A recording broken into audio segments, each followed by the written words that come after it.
এলো খুশির বারাত নিয়ে শবে বারাত। মসজিদে মসজিদে খুশির এলান, গুনগুন গুনগুন ঘরে তাসবিহ কোরআন। মসজিদে মসজিদে খুশির এলান, গুনগুন গুনগুন ঘরে তাসবিহ কোরআন। পাড়ায় পাড়ায় পড়ে নতুন শারাব, পাড়ায় পাড়ায় পড়ে নতুন শারাব। উপচে পড়ে প্রাণে খুশির ধারা, হবে রবের তরে ইবাদত। এলো খুশির বারাত নিয়ে শবে বারাত, এলো খুশির বারাত নিয়ে শবে বারাত। মুমিনের হৃদে বহে খুশির জোয়ার, মুমিনের হৃদে বহে খুশির জোয়ার। হবে পূর্ণ রাতের মুলাকাত, এলো খুশির বারাত নিয়ে শবে বারাত, এলো খুশির বারাত নিয়ে শবে বারাত। সুবহানাল্লাহ পড়েন। রব্বুল আলামিন বলেন, ইন্না আনজালনাহু ফি লাইলাতিন মুবারাকাহ।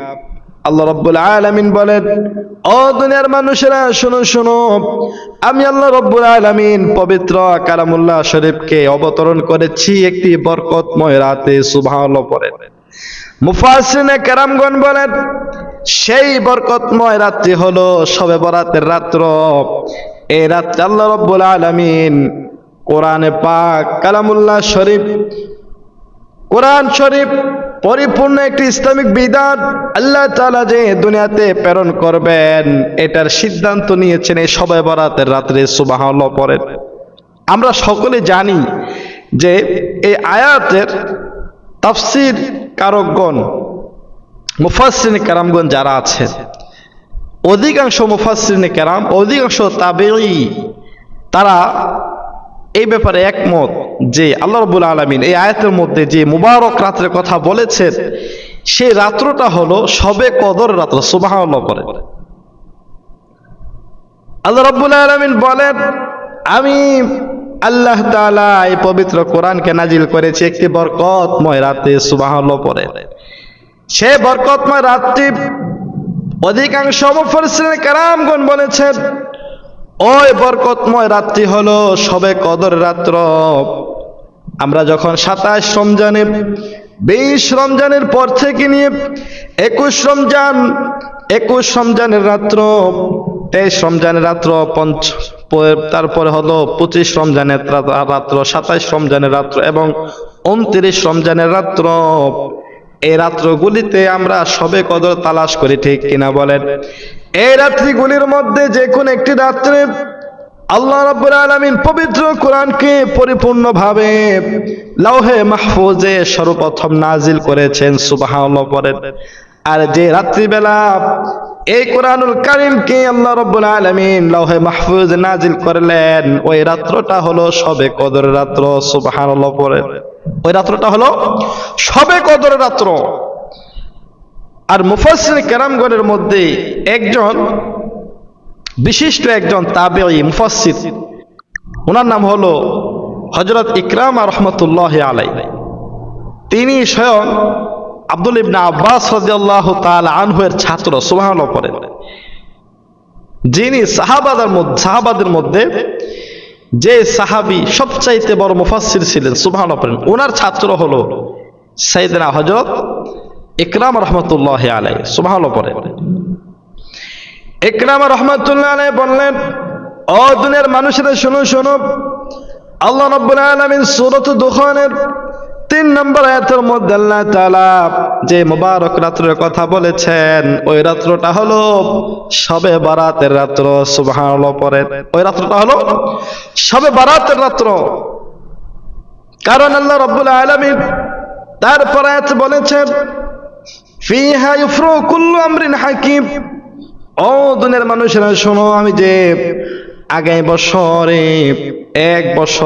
বছরে আমি দুনিয়ার মধ্যে কি ঘটাবো, কার রিজিক রাখবো, সমস্ত বিষয়গুলি এই রাত্রিতে আমি নির্ধারণ করে দিই। সুবহানাল্লাহ পড়েন। এই রাত্রিতে নির্ধারণ করা হয় আগামী শবে বরাত পর্যন্ত কে আল্লাহ পাকের 18,000 মাখলুকাত, এই 7 আসমান 7 জমিন, আল্লাহ তাআলা যত কিছু সৃষ্টি করেছেন সবকিছুকে আগামী 1 বছর পর্যন্ত কিভাবে পরিচালনা করবেন, এর মধ্যে কে বাঁচবে, কে মরবে, কে কি খাবে, কে কোথায় যাবে, কে অসুস্থ হবে, কে সুস্থ থাকবে, কে সম্মানিত হবে, কে অসম্মানিত হবে, কে আলেম হবে, কে হাফেজ হবে, কে ডাক্তার হবে, কে কি হবে না হবে, কে পয়সার মালিক হয়ে যাবে, এগুলি সব এই রাত্রিবেলা আল্লাহ তাআলা নির্ধারণ করে, যা কোরআনের কথা। সুবহানাল্লাহ পড়ে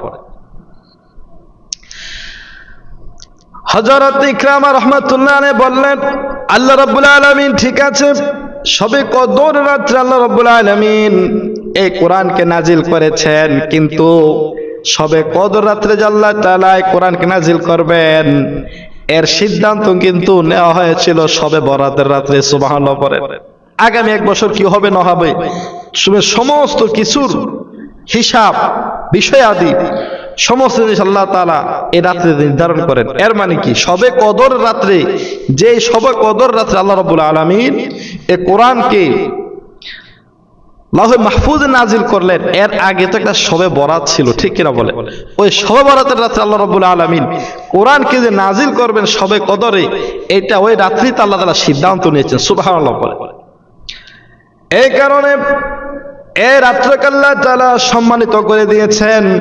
প্রিয় নবীজি সাল্লাল্লাহু আলাইহি সাল্লাম বলেছেন, ও দুনিয়ার মানুষেরা শোনো, ও আমার সাহাবীরা, ও আমার বিবিরা, তোমরা ভালোভাবে শোনো, যে ব্যক্তি শবে বরাতের রাত্রিবেলা রাত্র জাগরণ থাকবে, ইবাদত বন্দেগীর মাধ্যমে রাত্রি কাটাবে এবং তারপরে দিন রোজা রাখবে, আল্লাহ রাব্বুল আলামিন তার জীবনের সমস্ত গুনাহগুলিকে মাফ করে দিবেন। সুবহানাল্লাহ পড়েন।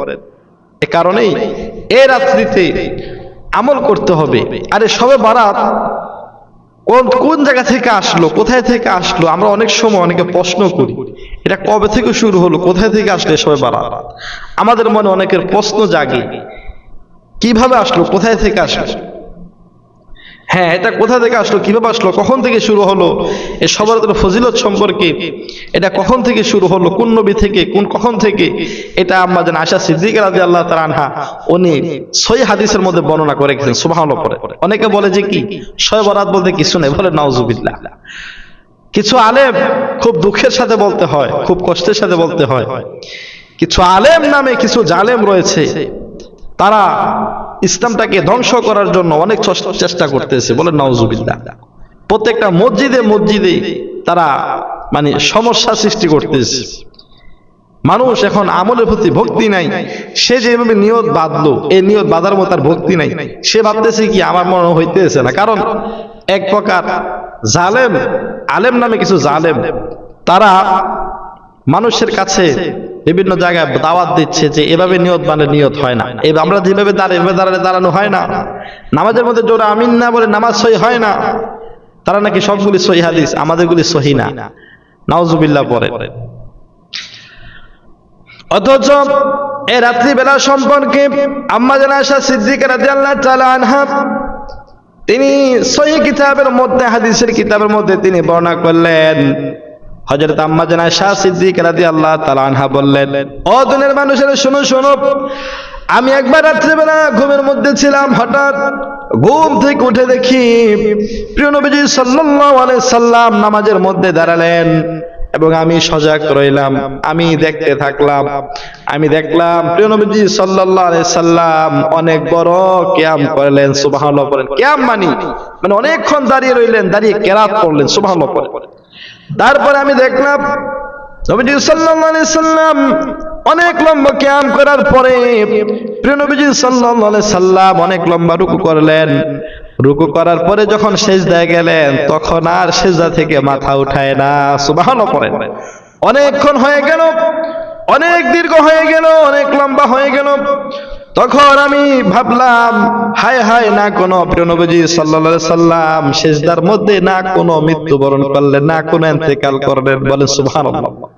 এত লম্বা সিজদা করলেন।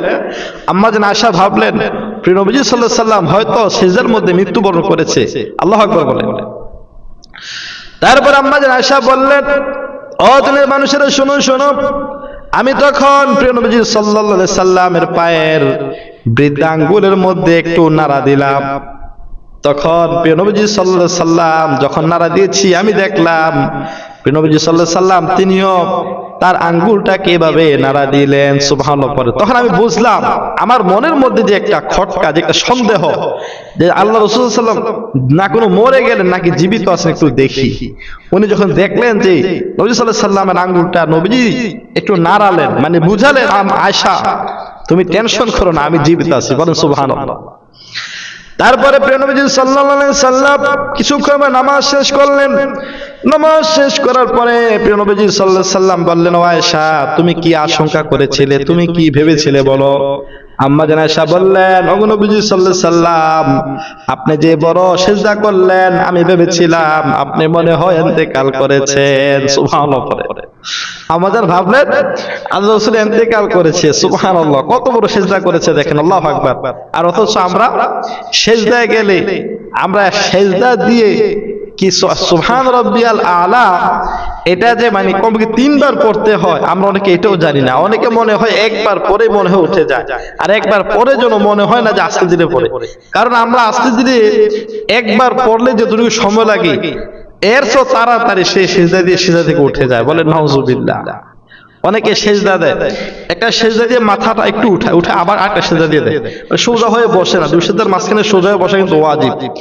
2 সেজদার মাঝখানে সোজা হয়ে অনেকে বসে না, একটা সেজদা দিয়ে মাথাটা একটু উঠে আবার একটা সেজদা দিয়ে দেয় তাড়াতাড়ি, মানে তার অনেক কাজ রয়ে গেছে বাহিরে, তার অনেক কাজ জমে আছে, গুরুত্বপূর্ণ কাজ, নামাজ তাড়াতাড়ি শেষ করে কাজ শেষ করতে হবে, বলে নাউজুবিল্লাহ।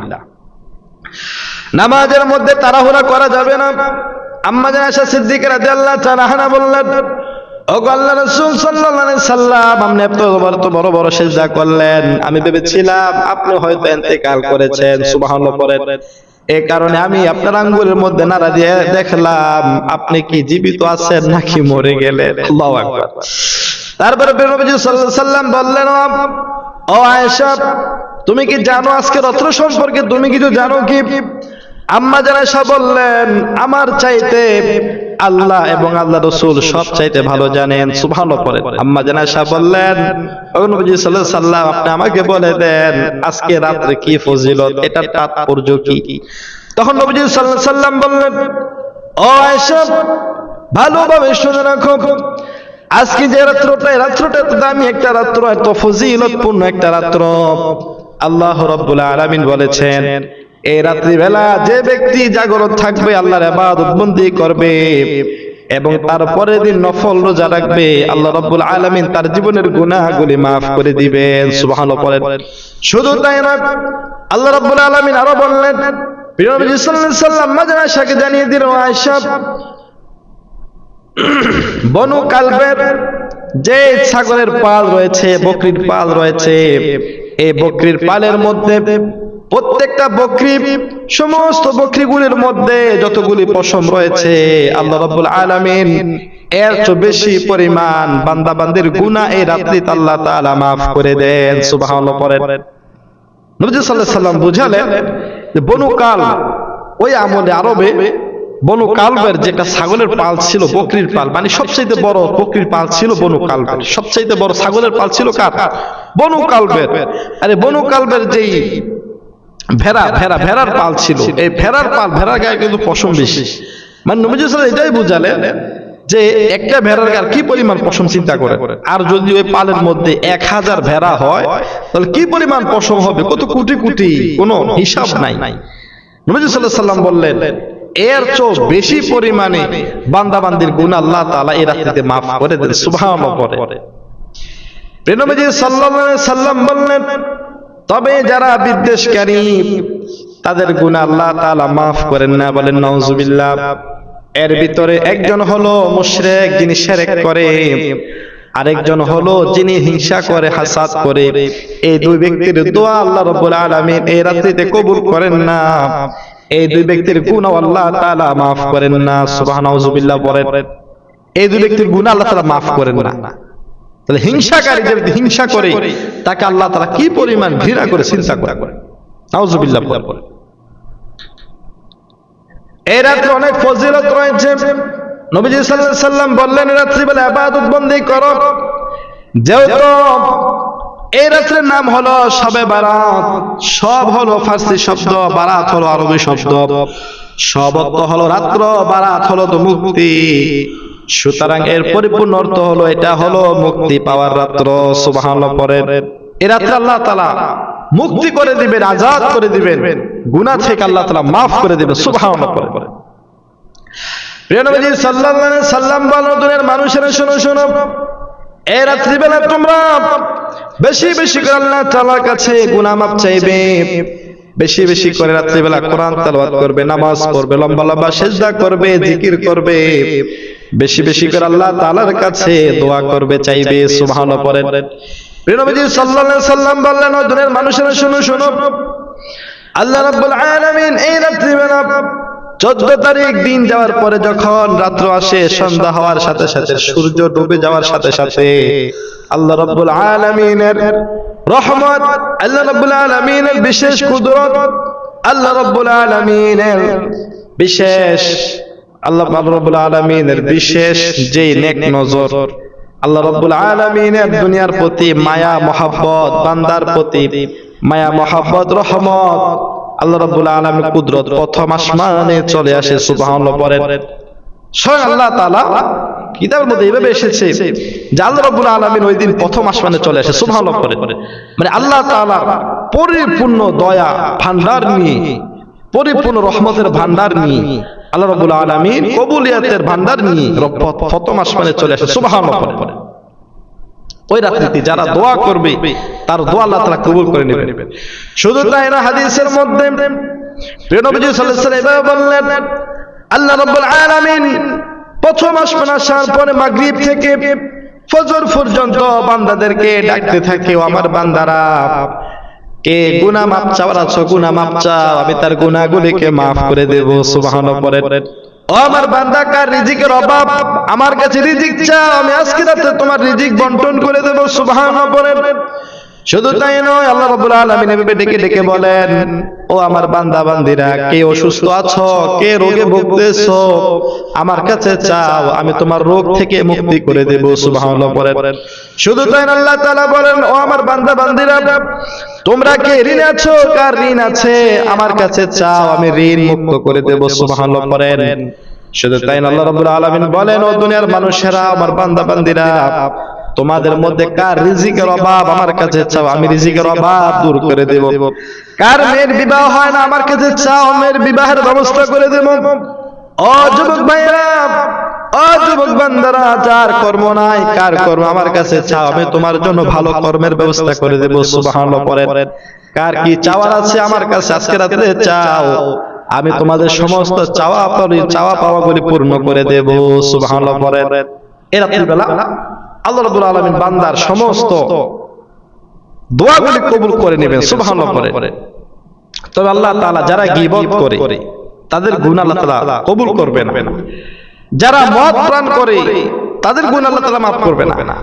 যারা তওবা করে না, মানুষকে হিংসা করে, হাসাদ করে, তাদের গুনাহ আল্লাহ তাআলা মাফ করবে না।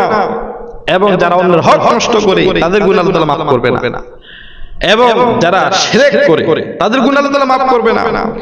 যারা আত্মীয়তা ছিন্ন করে তাদের গুনাহ আল্লাহ তাআলা মাফ করবে না রাত্রিবেলা। হ্যাঁ, করবে যদি সে যে ভুল পথগুলি, যে গুনাহের কথাগুলি বললাম, এই গুনাহগুলি থেকে যখন সে ফিরে আসবে আল্লাহ তাআলার দরবারে, সে মাফ চাইবে এই রাত্রে।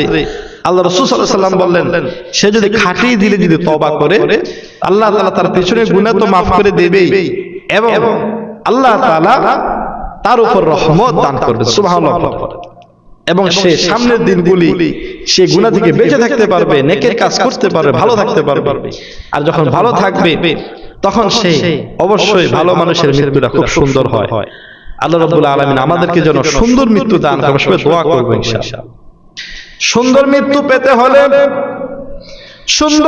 পেতে হলে দুনিয়ার মধ্যে আল্লাহ তাআলা যেভাবে চায় ওইভাবে চলতে হবে, ঠিক কিনা বলেন?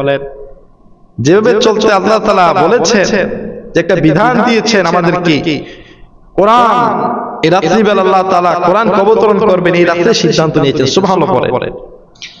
আল্লাহ রাব্বুল আলামিন যে একটা বিধান, পরিপূর্ণ একটি বিধান, জীবন ব্যবস্থা আমাদের জন্য দুনিয়াতে পাঠালেন।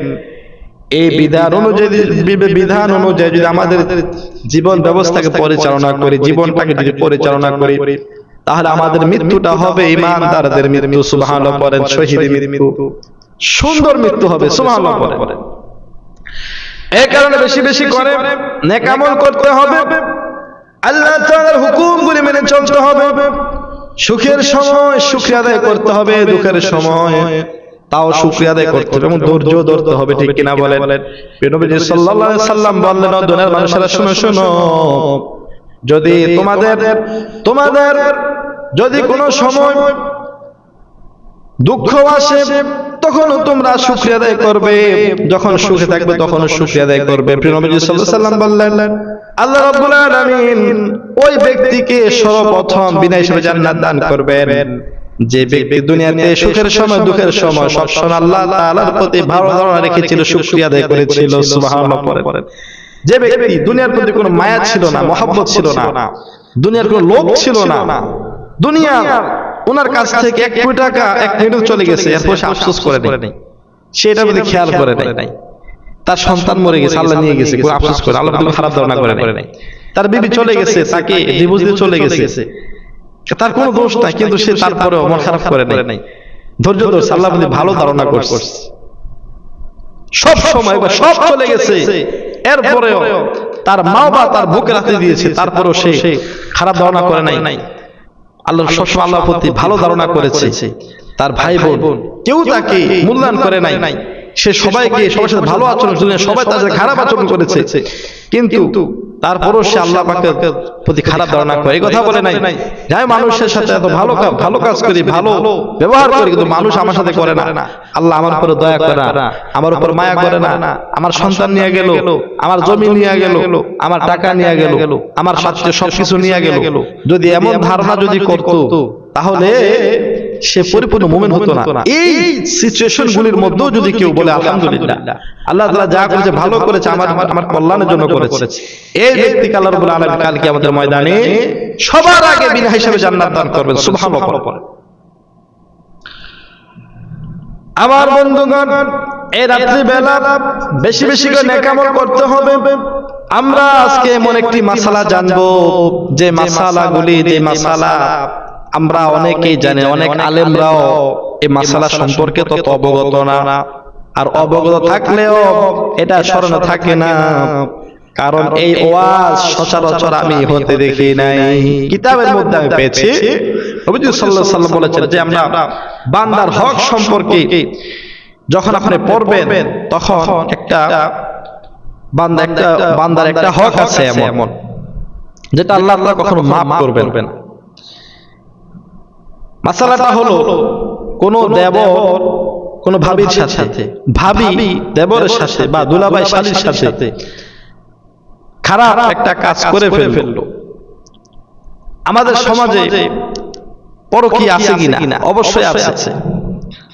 একটা ছেলে, একটা মেয়ে, তার স্বামী বিদেশ থাকে, তো দেশের একটা ছেলে ওই মেয়ের সাথে সম্পর্ক, খারাপ কাজটা সে করে ফেললো, কিন্তু এই যে বিবাহিত মেয়ে, এই মেয়ের অধিকার একমাত্র স্বামীর,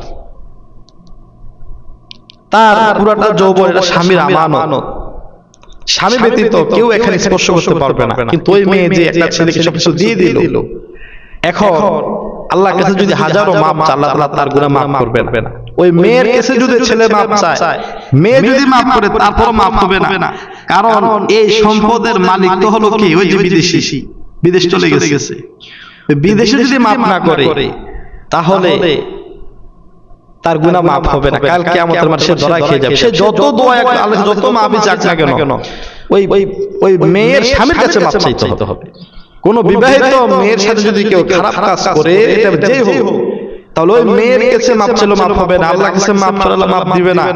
এই মাপ চাইতে হবে ওই মেয়ের স্বামীর কাছে, কারণ এই মেয়েটা হলো তার স্বামীর অমূল্য সম্পদ, এই সম্পদের মালিক একমাত্র তার স্বামী, তার স্বামীর কাছে মাপ চাইতে হবে। এই কারণে যারা বিবাহিত মেয়েদের সাথে যারা খারাপ কাজ করে ফেলেছে, তাহলে তার স্বামীর কাছে মাপ চান গিয়ে তাড়াতাড়ি, তাহলে মাফ হবে না। এই ব্যক্তিদের দোয়া আল্লাহ কবুল করবে না, কারণ যারা গুনাহ থেকে ফিরে আসবে না পরিপূর্ণভাবে, তওবা করবে না, মাফ চাইবে না, আল্লাহ তাআলা এই রাত্রিবেলা তার গুনাহ মাফ করবে না। নাউজুবিল্লাহ পড়েন। এই কারণে কোন বান্দার যদি কোন হক পাওনা থাকে কারো কাছে, তাহলে ওই হক আদায় করতে হবে। এবং অতীতে যে নামাজ ছেড়ে দিয়েছিল, রোজা ছেড়ে দিয়েছিল, আল্লাহ পাকের হুকুমগুলি ছেড়ে দিয়েছিল, ওইগুলির জন্য এই রাত্রিবেলা তওবা করতে হবে খাঁটি দিলে, ঠিক কিনা বলেন? যদি কেউ খাঁটি দিলে তওবা করে এবং এরাদা করে আমি সামনে থেকে আর খারাপ কাজ করব না, আর গুনার কাজ করব না, এবং ওই গুনার প্রতি লজ্জিত হয়, মনোভাবে চিন্তা করে হায় হায় আমি যে গুনাহটা করেছি বড় অন্যায় করে ফেলেছি, আমার মতো বড় অপরাধী আসমানের নিচে জমিনের উপরে আমার মতো বড় অপরাধী আর কেউ নাই, যদি এই কথা চিন্তা করে এবং যদি এই গুনার প্রতি সে ঘৃণা সৃষ্টি করে, যদি তিরস্কার করে হায় হায় এই গুনাহটা আমি কিভাবে করে ফেললাম, আমি এত বড় গুনাহটা আমি কিভাবে করলাম, আমার দ্বারা এই কাজটা কিভাবে হলো, এটা কিভাবে সম্ভব হলো, সি সি আমি এটা কেন করলাম, এই গুনার প্রতি ঘৃণা করা, ঘৃণা সৃষ্টি করা। তারপর আল্লাহ তাআলা কাছে পরিপূর্ণ ভাবে নিয়ত করে আল্লাহ তাআলা কাছে বলবে, পরিপূর্ণ মনে মনে নিয়ত করবে যে ঘৃণার কাজটা, যে গুনার কাজটা আমি করে ফেলেছি, এই কাজটা আমার জীবনে আমি আর করব না, এই ইচ্ছা পোষণ করে ইরাদা করে, এই নিয়ত করে পরিপূর্ণভাবে যখন আল্লাহ তাআলা কাছে মাপ চাইবে এবং চোখের পানি ফেলবে, তখন আল্লাহ রাব্বুল আলামিন তার তওবাকে কবুল করে নেবেন। সুবহানাল্লাহ। তাহলে তওবা করার 5টা শর্ত রয়েছে। এক নম্বরে হলো যে নিজেকে নিজে অপরাধী মনে করা, নিজেকে নিজে অপরাধী মনে করা, এটা মনে করা যে আসমানের নিচে জমিনের উপর আমার চাইতে বড় অপরাধ আর কেউ নাই, এক নাম্বার। দুই নাম্বার হলো যে অপরাধটা সে করেছে, গুনাহটা করেছে, ওইটার প্রতি ওইটা ঘৃণা করা, ওইটার প্রতি ঘৃণা সৃষ্টি করা, সেটা মনে মনে সৃষ্টি, মনে মনে ভাবা হায় হায় গুনাহ আমি কিভাবে করলাম, আমার দ্বারা কিভাবে হলো, আমি না মানুষ, আমার কাছে আল্লাহ তাআলা বিবেক দিয়েছে, এই গুনার কাজটা আমি কিভাবে করলাম, হায় হায় হায় আমি কি জবাব দেব আল্লাহ তাআলার কাছে, ছি ছি ছি এই গুনার কাজটা আমি কিভাবে করলাম, এই গুনার প্রতি এবার ঘৃণা করা গুনাহটা। তারপরে এই নিয়ত করা যে এই গুনাহটা আমি আর কখনো জীবনে করব না, আমি আজকে থেকে ভালো হয়ে গেলাম, আমি আর কখনো গুনাহ করব না, এটা 3 নাম্বার। 4 নাম্বার হলো আল্লাহ তাআলার কাছে দোয়া করা, আল্লাহ রাব্বুল আলামিন আপনাকে মাফ করে দেন। 5 নাম্বার হলো চোখের পানি ফেলানো, কান্না করে দোয়া করা, কান্না যদি নাও আসে কান্নার ভান করে দোয়া করা। যখন সে এভাবে দোয়া করবে, আল্লাহ আমি আজকে তওবা করতেছি, মাফ চাইতেছি, আমাকে আপনি মাফ করে দেন, অবশ্যই আল্লাহ রাব্বুল আলামিন এই 5টা শর্ত মেনে যে ব্যক্তি তওবা করবে, আল্লাহ রাব্বুল আলামিন তার গুনাহগুলোকে মাফ করে দিবেন। সুবহানাল্লাহ। প্রিয় নবী সাল্লাল্লাহু আলাইহি সাল্লাম বললেন, আল্লাহ রাব্বুল আলামিন ওই ব্যক্তিকে সবচাইতে বেশি ভালোবাসে যে ব্যক্তি তওবা করে আল্লাহর দিকে ফিরে আসে। সুবহানাল্লাহ পড়ে, যে ব্যক্তি আল্লাহ তাআলাকে ভয় করে গুনার কাছ থেকে ফিরে আসে আল্লাহ তাআলার দিকে, ওই ব্যক্তিকে আল্লাহ তাআলা সবচেয়ে বেশি ভালোবাসেন। সুবহানাল্লাহ পড়ে। প্রিয় নবী সাল্লাল্লাহু আলাইহি সাল্লামকে একবার সাইয়েদনা হযরত আবু হুরায়রা রাদিয়াল্লাহু তাআলা আনহু প্রশ্ন করলেন, ও প্রিয় নবী সাল্লাল্লাহু আলাইহি সাল্লাম, আপনি আমাদেরকে বলে দেন আল্লাহ তাআলার দরবারে কার দাম সবচাইতে বেশি? সুবহানাল্লাহ পড়ে, কার দাম সবচেয়ে বেশি? প্রিয় নবী সাল্লাল্লাহু আলাইহি সাল্লাম বললেন, মান আকরামুন নাসি ক্বালা আল্লাহু। ও আবু হুরায়রা, আমার সাহাবীরা শোনো, যে ব্যক্তি বেশি বেশি আল্লাহ তাআলাকে ভয় করে, তাকওয়া অর্জন করে, ওই তাকওয়াবান যে ব্যক্তি আল্লাহ তাআলাকে ভয় করে, ওই ব্যক্তির দাম আল্লাহ তাআলার কাছে সবচেয়ে বেশি। সুবহানাল্লাহ পড়েন, ওই ব্যক্তির দাম আল্লাহ তাআলার সবচেয়ে বেশি। আপনি আল্লাহ তাআলাকে ভয় করেন, আজকে তওবা করে ফিরে আসেন গুনাহ থেকে, হিংসা ভুলে যান, বিদ্বেষ ভুলে যান, গীবত শেখায় বন্ধ করে দেন, গীবতের মাধ্যমে যাদের হক আপনি নষ্ট করেছিলেন, কষ্ট দিয়েছিলেন, তাদের কাছে মাপ চান তাদের কাছে। যারা গীবত করে তারাও তাদের গুনাহ আল্লাহ তাআলা মাফ করবে না, তারা মাপ চাইতে হবে যার গীবত করা হয়েছে, যার গীবত করা হয়েছে তার কাছে মাপ চাইতে হবে। আল্লাহ রাব্বুল আলামিন আমাদেরকে সঠিক বুঝ দান করুন, আমিন। তারপর আল্লাহ রাব্বুল আলামিন ওই ব্যক্তিকে পছন্দ করে না যে ব্যক্তি শিরক করে, যে ব্যক্তি মুশরিক কুফরি করে, শিরক করে, নাউজুবিল্লাহ করে।